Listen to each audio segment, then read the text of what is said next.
இந்த உலகில் எல்லோரும் எம்மை விட்டு ஒரு நாள் பிரிந்து விடுவார்கள். பிரிவதோடு மட்டுமல்லாமல் எல்லோரும் ஒரு நாள் எம்மை மறந்து விடுவார்கள்.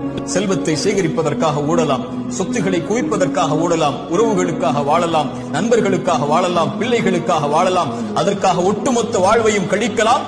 ஆனால் நாம் மரணித்து விட்டால் எம்மை எப்போது மறப்போம் என்று அவர்கள் காத்து கொண்டிருப்பார்கள். யாராவது எம்மை நினைவுபடுத்தினால் கூட வேண்டாம், எனக்கு கவலை வந்துவிடும், அவரை பற்றி பேசாதீர்கள் என்று தவிர்த்து விடுவார்கள் நபித்தோழர்கள். அதனால் தான் மன்னரைகளை பார்த்து சொல்லுவார்கள், எதை எடுத்துச் சென்றீர்கள் இந்த உலக வாழ்வில்? உங்களுக்காக செல்வத்தை சேகரித்தீர்கள், என்று அதை யாரோ பயன்படுத்துகிறார்கள் என்று. அப்படித்தான் செல்வத்தை அவன் சேகரிப்பதற்காக வாழ்வை கழிக்கிறான், இன்னொருவன் பயன்படுத்துகிறான். உங்களுக்காக வீடு என்று அதில் யாரோ தங்குகிறார்கள். உங்களுக்கான மனைவி என்று ஒரு பெண்ணை வைத்திருந்தீர்கள், நீங்கள் மரணித்ததற்கு பிறகு அவர்களும் வேறு ஒருவரை திருமணம் முடித்து விட்டார்கள். உங்களுக்கென்று மனிதா இந்த உலக வாழ்வில் எதை எடுத்துச் சென்றாய்? பேராசையோடு உலகத்தில் வாழ்ந்தாயே என்று நபித்தோழர்கள் மன்னரைகளை பார்த்து கேட்பார்கள்.